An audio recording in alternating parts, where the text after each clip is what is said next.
الحمد لله والصلاة والسلام على رسول الله أما بعد. امام ابن قیم رحمه الله د کتاب اعلام الموقعین د شروع کولو نه مخکې د شیخ الاسلام ابن قیم رحمه الله مختصر تعارف د نوم د نسب د لقب ابن القیم سره او د استادان او شاګردان بعض مؤلفات دي د سند وفات دي دا خبرې و بیان شي په نن درس کې ان شاء الله. شیخ الاسلام ابن قیم رحمه الله دا جلیل القدر عالم دی. د دنم محمد دی، اسم کنیه ابو عبد الله، او شمس الدین دا د لقب دی. ابو بکر افلار دی، ایوب نیکه دی، سعد دا د ایوب پلار دی. ابن القیم ورته ویل کېږي دیته ابن القیم الجوزیه. قیم دا اصل کې منتظم ته ویل کېږي. د پلار چې و هغه د الجوزیه مدرسې منتظم و او دغه په دمشق کې وه، نو په دې وجه دا مشهور په دې سره و ابن القیم الجوزیه. جوزی اصل کې دغه مدرسې نوم و. شیخ الاسلام ابن قیم رحمه الله د پیدایش سنه 691 کې دا پیدا شوی، سفر میاشته. او ابن قیم رحمه الله د چې علم شروع کړی دی نو خپل پلار سره و، بس علم یې شروع کړو. ډېر حرص د په علم باندې و او ډېر سفرونه په دې علم پسې کړي دي. بیت المقدس ته تللی و دا، او دغه رنګه مصر ته تللی و، بعلبک ښار ته تللی و، او د حج دپاره خو بیا ډېر سفرونه کړي، سعودي ته راغلی و. شیخ الاسلام ابن قیم رحمه الله د ډېر شیوخ و، مشهور شیوخ په دې کې یو خو د پلار و، دویمه شیخ الاسلام ابن تیمیه رحمه الله دا د استاذ او دې سره ډېر وخت تېر کړی و، ډېر علم یې د دې نه یاد کړی و. بل الحافظ المزیو جمال الدین صاحب دا هم د استاذ. شاګردان د شیخ الاسلام ابن قیم رحمه الله مشهور شاګردان یو خو د زوی او هغه کتاب هم لیکلی دی، یو عالم ترجمه کړی، ما کتلی ډېر ښکلی کتاب دی. بل ابن کثیر رحمه الله دی. ابن کثیر رحمه الله هم د امام ابن قیم رحمه الله شاګرد. ابن رجب حنبلی رحمه الله دا هم د شاګرد دی. شیخ الاسلام ابن قیم رحمه الله مؤلفات، ډېر مؤلفات دي، د ښکلي کتابونه لیکلي، ډېر مفید کتابونه شیخ الاسلام ابن قیم رحمه الله لیکلي دي. یو په هغې کې اعلام الموقعین عن رب العالمین دی چې دا ډېر فایدهمند کتاب دی د علماو دپاره، د طلباو دپاره ډېر فایدهمند. چې کله سړی په دې باندې ځان پوهه کړي نو دې کې ډېر ښه موضوعات ابن قیم رحمه الله ذکر کړي دي. د فتوو اصول په دې کې دي، د مناظرې اصول په دې کې دي، او داسې د قضا اصول په دې کې دي. نو په دې وجه ښکلی کتاب دی او علماو له دا پکار دی چې دا وګوري، دا مطالعه کړي، دا درس کړي، درس تدریس ته دی ډېر لازم دی. علم پکې دی. علم هغه عالم ښه مضبوط عالم جوړیږي چې هغه د شیخ الاسلام ابن قیم رحمه الله کتابونه وګوري او د شیخ الاسلام ابن تیمیه رحمه الله کتابونه وګوري، او بیا د شیخ الاسلام ابن قیم رحمه الله په کتابونو کې اعلام الموقعین ښه کتاب دی. علماو په دې باندې ډېر لیکل هم کړي، ډېرو علماو په دې لیکل کړي. ابن عثیمین رحمه الله هم په دې باندې لیکل کړي، ابن باز رحمه الله هم په دې باندې لیکل کړي. داسې نور علما ډېر شته چې په دې کتاب باندې لیکل کړي دي. نو ډېر زیات فایدهمند کتاب دی. او زاد المعاد د کتاب د الداء والدواش، مدارج السالکین، او داسې نور ډېر کتابونه شته دی. د ابن قیم رحمه الله د وفات سنه، ابن قیم رحمه الله په 251 کې وفات شوی دی. میاشت د رجب وه او 251 سنه په دې کې ابن قیم رحمه الله وفات شوی دی. نو الله سبحانه وتعالی په دې باندې رحم وکړي، امت ته ډېر خیر رسولی. د دې کتابونه ټول له خیر نه ډک دي او ډېر ښه مقاصد د ده په کتابونو کې شته، ډېرې ښې موضوعګانې، ډېره زیاته فایده د ده په کتابونو کې ده. نو پکار ده چې دې ته توجه ورکړی شي او دا په مدرسو کې داخل شي دې دا کتابونه او طلباو ته دا وویلی شي. شیخ الاسلام ابن قیم رحمه الله د ده ډېر صفتونه علماو ذکر کړي دي. امام ابن کثیر رحمه الله په ده ډېر لیکل کړي دي. هغه وایي چې شیخ الاسلام ابن قیم رحمه الله دوی ډېر احادیث اورېدلي دي او دا په علم کې مشغول او مختلف علوم د یاد کړي وي، خاص کر علم التفسیر، علم الحدیث، د اصول علم. او د شیخ الاسلام ابن تیمیه رحمه الله دا هغه نه ډېر زیات علم یاد کړی، بس دا په دې کې مشغول و، شپه او ورځ بس دا په طلب د علم کې.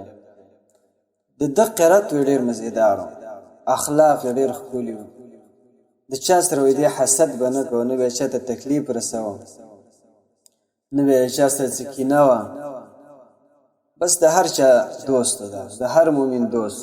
چا سره چې به میلاو شي نو پرون تندي باندې خلکو سره میلاوېده. عبادت وایي د دې ډېر زیات عبادت، اوږدې اوږدې سجدې به یې کولې او رکوع دا به یې اوږده کوله. او بعضې ملګرو به مو ته ویل چې دا څه وجه ده دومره اوږده اوږده لمونځونه کوې، موږ ته ډېر ټایم نه راکړي. او په لیکلو کې دا ډېر مشغول وی، لیکل به یې ډېر زیات کول، د کتابونو اهتمام به یې ډېر کوو. نو حاصل دا دی چې بس امام ابن قیم رحمه الله د ده د دنیوي امورو سره ډېر تعلق نه و، بس ټول تعلق یې د کتابونو سره او علم سره او درس او تدریس سره. امام ابن رجب رحمه الله د ده باره کې فرمایي وایي دا ډېر فقیه انسان او مفتی هم و ده. د شیخ الاسلام ابن قیم رحمه الله شاګردو د ابن تیمیه رحمه الله شاګردو د هغې سره به ډېر اخذ یې ترېنه کړی، په تفسیر باندې ډېر ښه پوهېده، اصول د دین باندې، داسې نور عربي ورته ښه یاده وه، لغت عربي دې باندې ښه پوهېده. او شیخ الاسلام ابن قیم رحمه الله د تصوف باندې هم پوهېده، ځکه اول کې دا صوفي و، په نحو صرف باندې، په علم الکلام باندې، د ټولو علوم ورته یاد، اول کې دا صوفي پاتې شوی.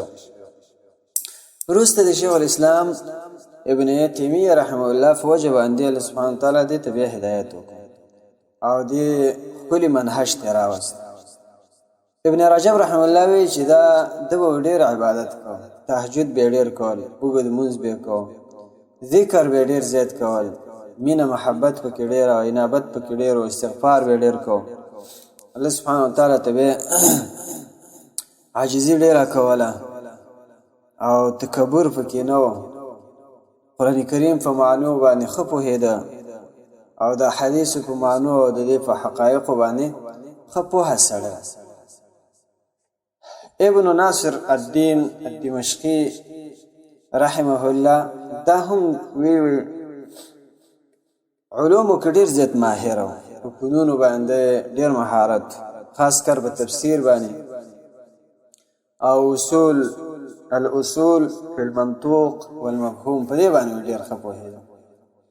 سیوطي رحمه الله ده هم ویلي دی، دې تصنیفات کړي دي او دې به کوشش ډېر زیات کوو.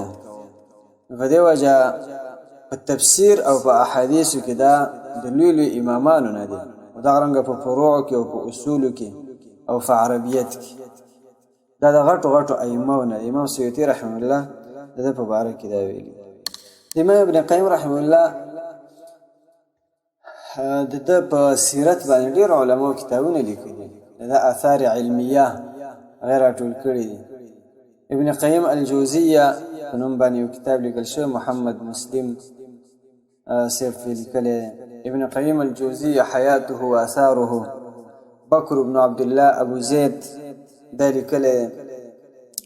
او ابن قیم الجوزیه وموقفه من التفكير الإسلامي، دا یو کتاب دی، یو عالم په دیوان لیکلی.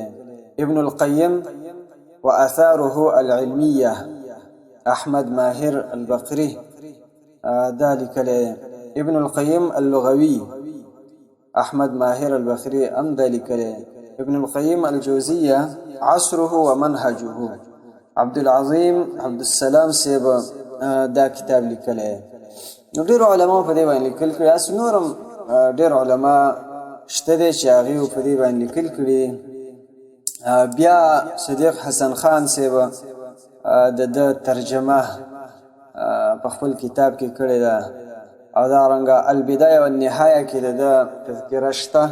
ابن قیم رحمه الله د صفات بیان شوي دي. او البدر الطالع په نوم باندې یو کتاب دی د شوکاني رحمه الله، هغه کې هم شته. او دارنګه طبقات الحنابلة ابن رجب رحمه الله، هغه په حاشیه باندې ابن رجب رحمه الله لیکلي طبقات الحنابلة د دې په ذیل کې. او نورم داسې کتابونه ډېر شته. ابن قیم رحمه الله صفات په هغې کې شته دي. دیم بحث زمونږه د دې اعلام الموقعین کتاب په دې نوم کې دی. امام ابن قیم رحمه الله دا نوم دی کتاب ته کېښودی دی. نو د دې نوم څه مقصد دی؟ او دا اعلام الموقعین دی او که اعلام الموقعین دی؟ مختصر خبره په دې کې، او د دې معنا څه ده؟ اصل کې دا مشهور چې د علماو نه ډېر نقل شوی دی او اورېدل شوی دی، نو هغه اعلام الموقعین دی. اعلام الموقعین او موقع دا په معنا د مفتي او د قاضي سره دی. نو د دې معنا شوه اخبار الموقعین من القضاة والمفتیین عن رب العالمین باحکام افعال العبید.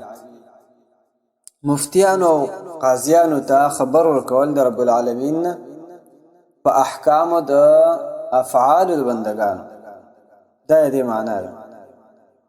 او په دې کې امام ابن قیم رحمه الله د فتوو اصول ذکر کړي دي، او د قاضیانو لپاره کې ښه اصول دي، قواعد په دې کې دي. نو یو قول په دې کې دا دی چې دا اعلام الموقعین دی، اعلام په کسره د حمزه سره، او دا مشهور قول دی. دویم قول علماء په دې کې دا چې دا اعلام دی. اعلام دا جمع د عالم ده. دې ته هم بعض علماء ترجیح ورکړي، اعلام الموقعین. اعلام الموقعین نو دې تقدیر به داسې راوځي چې الاحکام التي تصدر عن القضاة والمفتيين الموقعين عن رب العالمين. نو دا اعلام جمع د علم ده، او علم هغه شخص ته ویل کېږي چې هغې لغه څه اثر وي.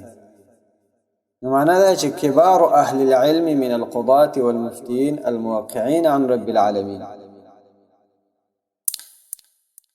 په دې باره کې علماء دا لیکلي دي چې د ابن قیم رحمه الله نه چېرته داسې نه دي نقل شوي چې هغې یا په کسرې سره دا استعمال کړی او یا په فتحې سره دا استعمال کړی. وروسته علماء بیا دا اختلاف په دې کې جوړ کړی، چا اعلام الموقعین ویلي او چا اعلام الموقعین ویلي.